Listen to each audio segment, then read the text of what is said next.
sah. Tak sebut bismillah pun sah. Tapi kelebihan ini dia tak dapat. Kalau yang tak sebut bismillah ni, maka tidak suci daripada jasadnya kecuali hanya anggota yang terkena air itu sahaja.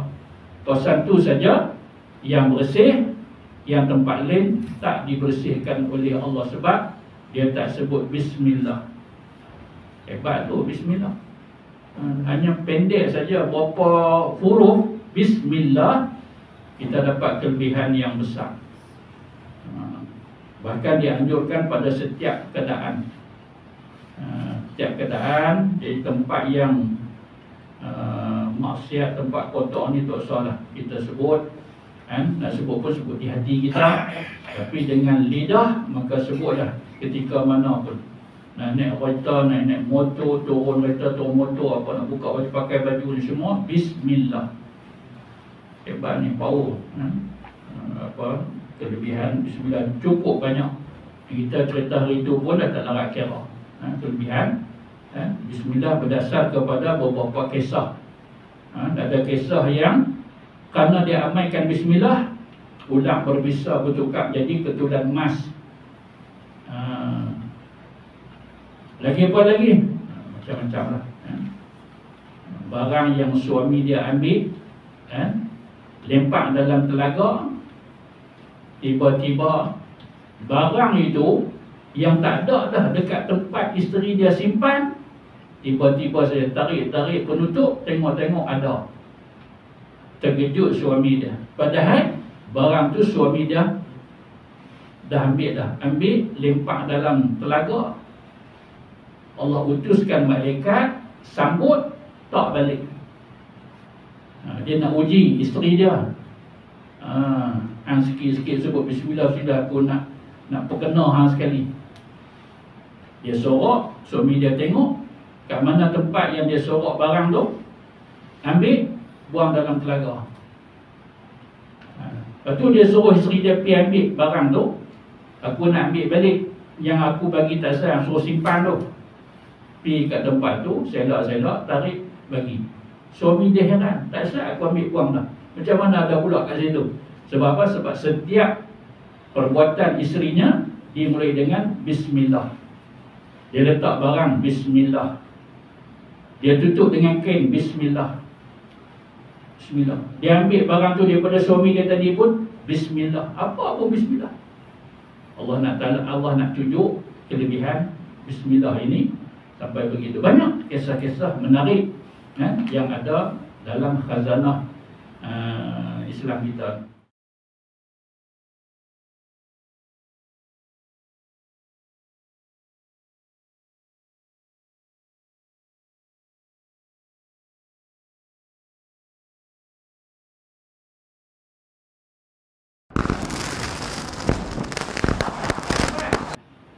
Membasuh anggota uduk lebih daripada 3 kali.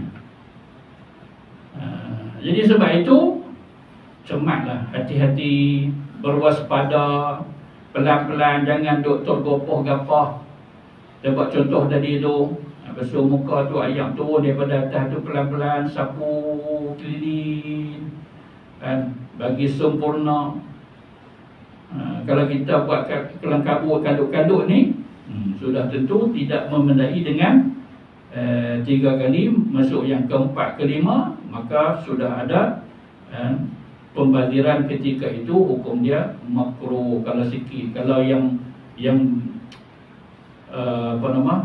kita kata keterlaluan, maka bukanlah boleh dihukum sebagai makruh, haram lah. Kalau keterlaluan, buka pipe yang habis-habis pusing, turun air ni pula sungguh-sungguh laju kuat, kita pula buat duk slow-slow, tu dia punya apa, risiko menggunakan pipe.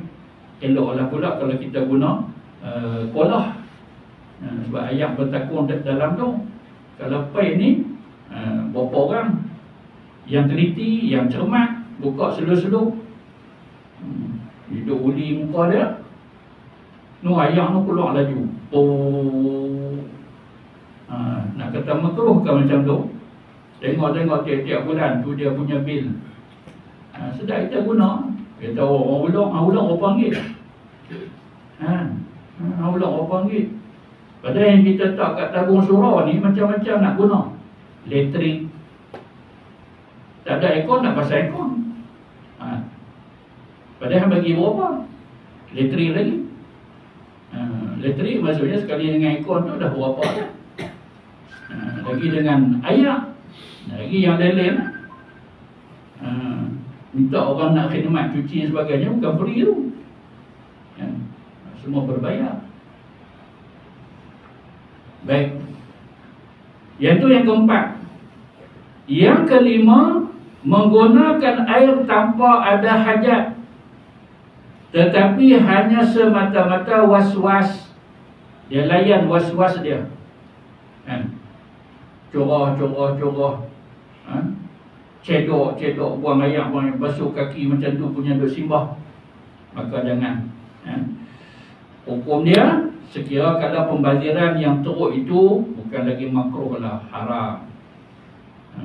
Jadi waspadalah apabila kita nak menggunakan air untuk keperluan dan hajat semata-mata.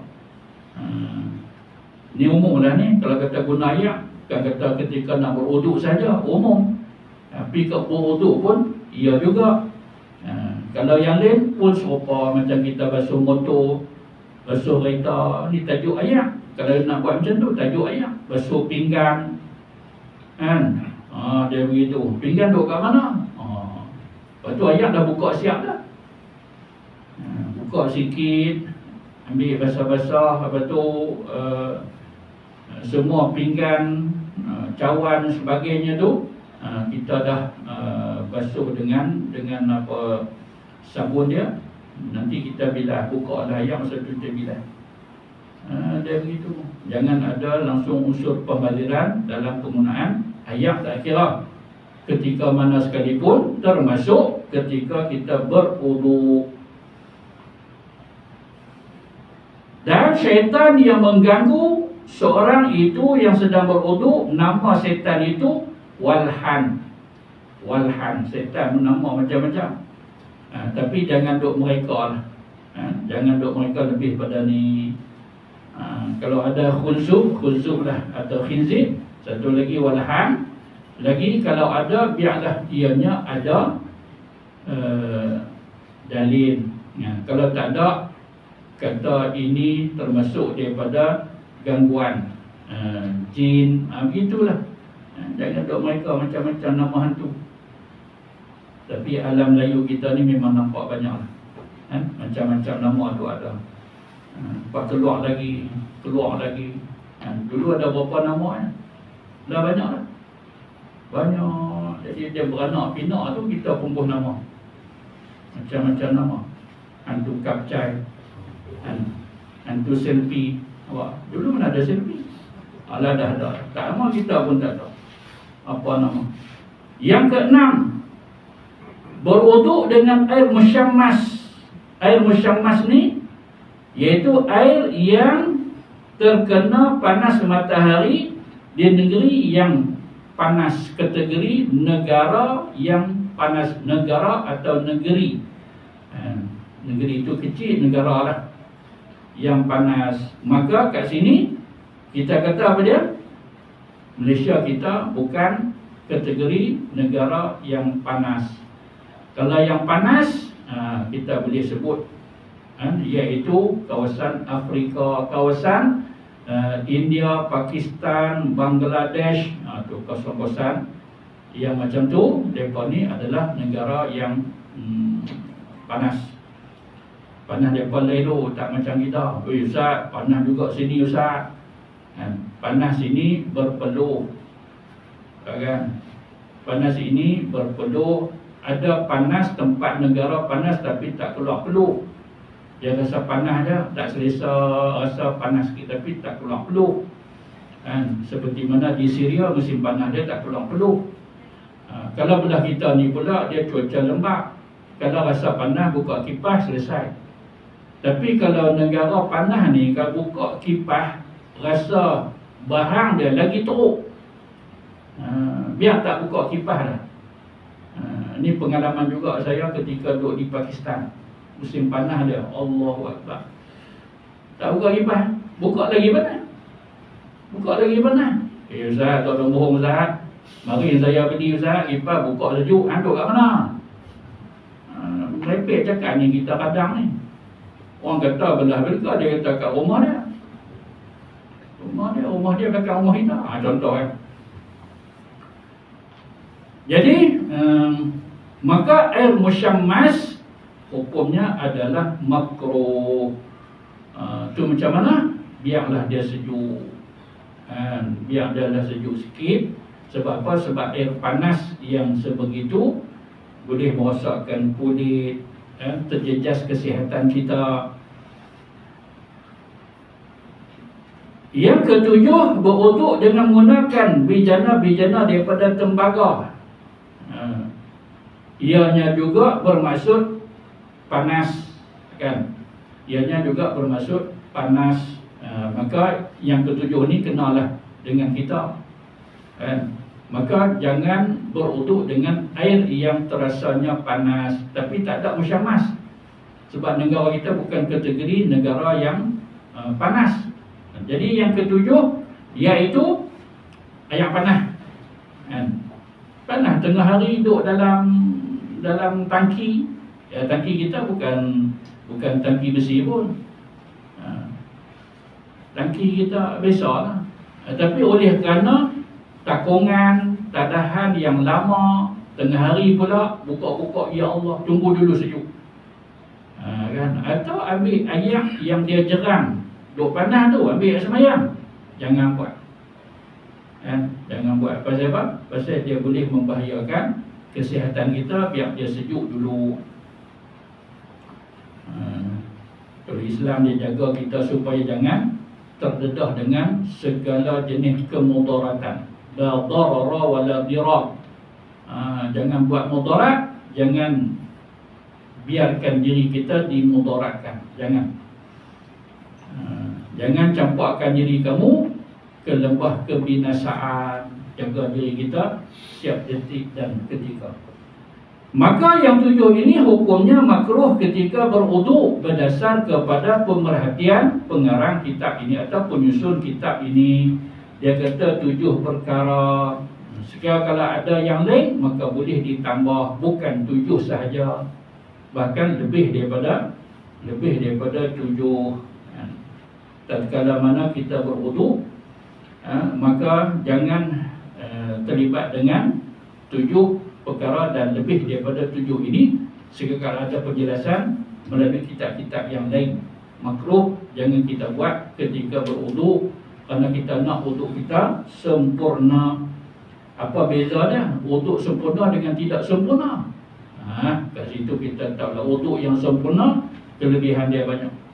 Tapi kalau tidak sempurna, setakat mana yang kita ambil macam tu lah, setakat itu saja dan tak lebih daripada itu. Dan tersebut pula dalam hadis yang diriwayatkan oleh Imam Ad-Darqutni. Hadis ini adalah dhaif. Sabda Nabi, inna man dzakarallaha 'inda wudu'ihi tahharallahu jasadahu kullahu wa man lam yadhkurillaha lam yathhur minhu illa ma asabahu ma. Artinya sesungguhnya barang siapa yang menyebut nama Allah Ta'ala ketika berwuduk, masa dia nak berwuduk dia sebut Bismillah sekurang, tambah sikit pun tak apalah, Bismillahirrahmanirrahim. Maka Allah Ta'ala menyucikan semua jasadnya. Waktu mana ni? Waktu kita membasuh kedua tangan kita sehingga pergelangan tangan ni basuh macam ni.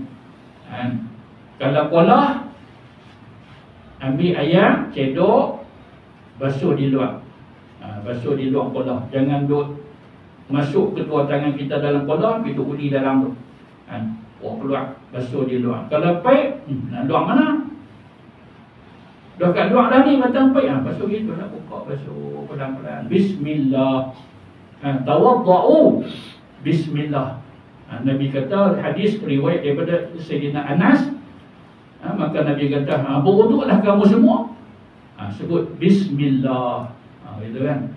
Jadi seorang yang mulai berwuduk dengan Bismillah, atau nak tambah seperti mana Imam Nawawi kata, boleh ditambah Ar-Rahman Ar-Rahim, walaupun lafaz hadis Nabi tak sebut Ar-Rahman Ar-Rahim, tawadda'u Bismillah je. Kan? Maka Imam Nawawi kata boleh nak tambah agak panjang sikit Ar-Rahman Ar-Rahim. Maka ini kelebihan dia. Apa dia kelebihan dia? Allah Ta'ala menyucikan semua tubuh dia. Hanya ketika dia berwuduk basuh kedua tangan dia, sekadar pergelangan tangan, tapi kelebihan dia hebat. Satu badan dia Allah Ta'ala suci. Tetapi barang siapa yang tidak menyebut nama Allah ketika dia berwuduk, dia tak sebut pun Bismillah, dia tak sebut nama Allah, wuduk daripada mula sampai habis. Macam mana dengan wuduk dia? Sah ke tidak? Sah. Tak sebut Bismillah pun sah. Tapi kelebihan ini dia tak dapat. Kalau yang tak sebut Bismillah ni, maka tidak suci daripada jasadnya, kecuali hanya anggota yang terkena air itu sahaja. Kawasan itu saja yang bersih, yang tempat lain tak dibersihkan oleh Allah sebab dia tak sebut Bismillah. Hebat tu Bismillah. Hanya pendek saja berapa huruf Bismillah, kita dapat kelebihan yang besar. Bahkan dianjurkan pada setiap keadaan. Setiap keadaan, jadi tempat yang maksiat, tempat kotor ni tak salah kita sebut. Nak sebut pun sebut di hati kita, tapi dengan lidah maka sebutlah ketika mana pun. Nak naik kereta, naik motor, turun kereta, turun motor, apa nak buka baju, pakai baju ni semua Bismillah. Hebat ni, power. Kelebihan Bismillah cukup banyak. Kita cerita hari itu pun dah tak larat kira. Kelebihan Bismillah berdasar kepada beberapa kisah.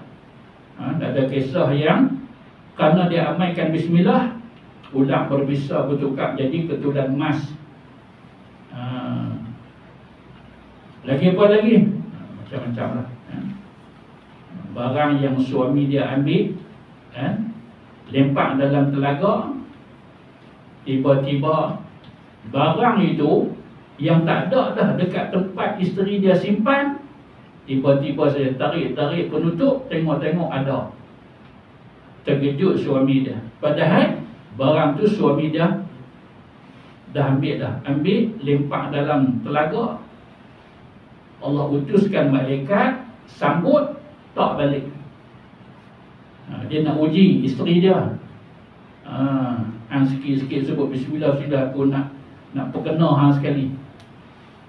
Dia sorok, suami dia tengok kat mana tempat yang dia sorok barang tu, ambil, buang dalam telaga. Lepas tu dia suruh isteri dia pergi ambil barang tu. Aku nak ambil balik yang aku bagi tak sayang, suruh simpan tu. Pergi kat tempat tu, selak-selak, tarik, bagi. Suami dia heran, tak sayang aku ambil buang dah. Macam mana ada pula kat situ? Sebab apa? Sebab setiap perbuatan isterinya dimulai dengan Bismillah. Dia letak barang, Bismillah. Dia tutup dengan kain, Bismillah. Bismillah. Dia ambil barang tu daripada suami dia tadi pun Bismillah. Apa Bismillah? Allah nak tunjuk kelebihan Bismillah ini. Sampai begitu banyak kisah-kisah menarik yang ada dalam khazanah Islam kita.